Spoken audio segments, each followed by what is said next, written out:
All right, so we're back on compression. So as you can say, as I bring it down to the left, what it does is it compresses my vocal. So no matter how much louder I get, it keeps my volume exactly the same. So I can talk really soft and you notice it's the same as when I talk really loud. It doesn't change the volume also. If you've got somebody that sings really loud, putting a compressor on them will keep their volume level the same. And what it also does is if somebody sings soft, you can go to their channel, and when you're here, you're able to go in and you can gain them up so that they're louder, so that even though the other guy gets really, really loud, it's going to bring him down to the level here where the soft person singing is, because it's not going to compress a soft singing person because they're not singing too loud. So that's how you use the compressor, and to access it, you just touch it. Dragging it this way turns it more on, dragging it that way turns it more off. So left is on, and you can always look by what it says right here, the little meter. The meter is going to turn red if it's being active. Okay. All right, so let's go back here. The equalization. One of the best parts of this board is you can drag and drop. You can see as I move this, I can actually turn it on, and you hear immediate functionality of what I'm doing. Instead of having to have a whole bunch of sweeps and things like that, I can do that. I can also move multiples at the same time just by taking my finger and dragging it wherever I want it to be. I can make things be what they need to be until I get the sound exactly where I want it. So that's a very, very cool feature. If I'm not mistaken, yeah, here it is as well. You can actually change the frequency of this by turning the knob also. I mean, I don't know why you'd want to do that if you can touch the screen and do it, but you know, you can. Let's see, the top knob right here, this, yeah, there we go. That is important because you can see how I can affect just a very specific narrow frequency that's giving me a problem, or I can do like a really big sweep if I'm having a whole lot of offending frequencies. So that's your, they don't call it the right thing on there, but that is your, it's not your threshold, it's the dynamic range of it. It's just not labeled, so I don't know. Normally there's a, but it's your dynamic range, how broad you want it to be, how much you want it to cover. 0, yeah. So that's like no effect. If you have it at 0, it's having no effect. Okay. And since we don't have anything on it, like I could bring it up, and the more that I go this way, you notice the more narrow it gets. The more to the left, the more broad it gets. Okay. Well, just looking at this top here, this is frequency, this is gain, and that's just a 0. And you notice as I touch this that changes. Okay. So now this functionality would be for the low, mid, which also, and then the same thing there, high pass filter and low pass filter. So if I touch this, you can change the type of equalization that you're doing as well. So I can create different patterns based on what I have set here. See how it changes when I change the different type. Okay, what is 2 different types? Okay, this is a Belzer curve, and what it enables you to do is to manipulate it. Instead of being smooth in the transitions, you can make it pretty radical in the way you want to do it. That would be if you had like a really freaky room where you had all these pinging feedbacks in the corner and stuff, and you were just having to grab very specific frequencies and create just very bizarre EQ patterns to fix it. You could use that to be able to get those really odd ones. Which is the best one of those to leave it on? I would go with, find it again.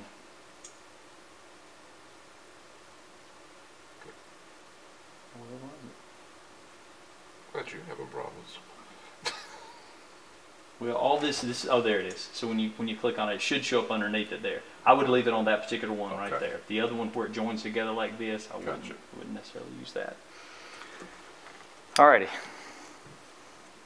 So let's go back again. We press the edit button under channel to go back to the main screen. Now we have our effects sends here. I guess we're not sending any effects, so let's just do that for a second. Okay, I'm kind of making a jump here. We're going over to the sends over here. And if you look at them, you'll notice that they're numbered. And if I press number 8, and I bring it up here, and what I'm doing is I'm affecting, you'll see it on the sends channel as well. See it on the sends channel as I move it right here, how it's moving up and down. And I'm also affecting the reverb. That is my reverb, which is brought in on check. Should be 27 and 28. Make sure what I want the effect to sound like. So right now I just have just a basic stereo reverb. but I can adjust. Check. You hear the play?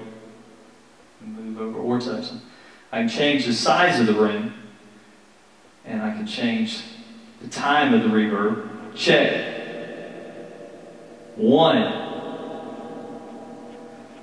So it's just something you can play with, just to find something that you like. But this just gives you the ability to play with the reverb to create an interesting sound.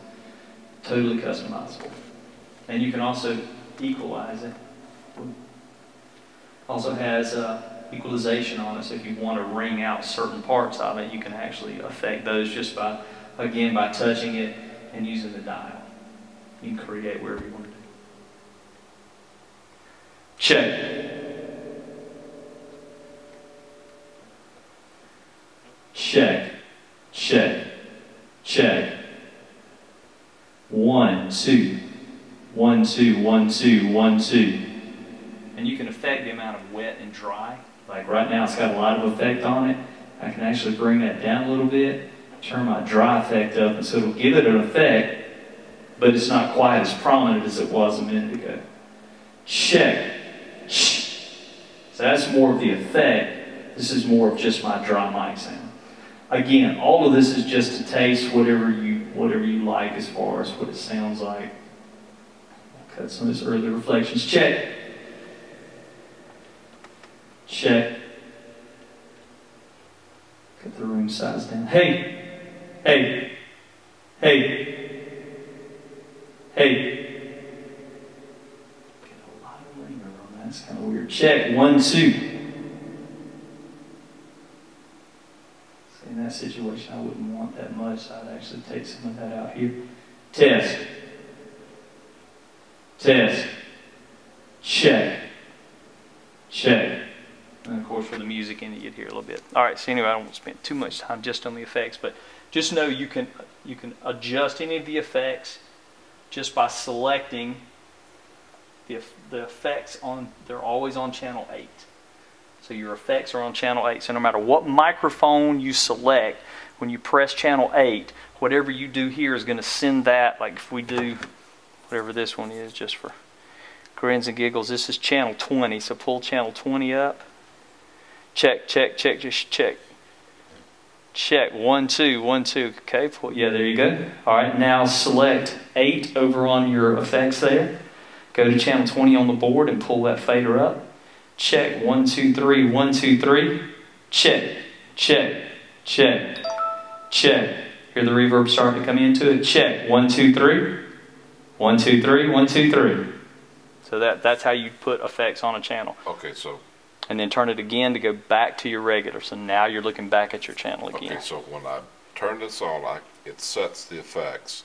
And then when I turn it off, then it goes back to the main channel. It goes back to the main channel, and whatever we set the effects to, we'll stick with that microphone until we change it again. Yes. Okay. Yes.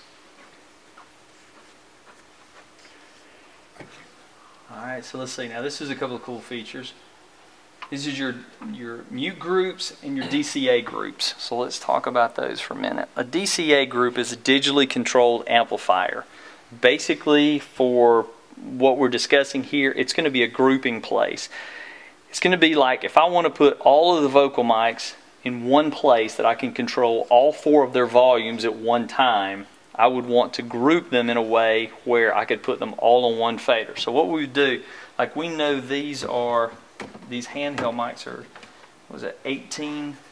Yeah, 18, 19, and 20 are all together. So what we'll do is we'll go to channel 18, and we're going to assign it to DCA, whoops, I'm pressing buttons, DCA1. We'll go to 19, we'll press it to DCA1, 20 to DCA1. Is it just 18, 19, 20, and 21?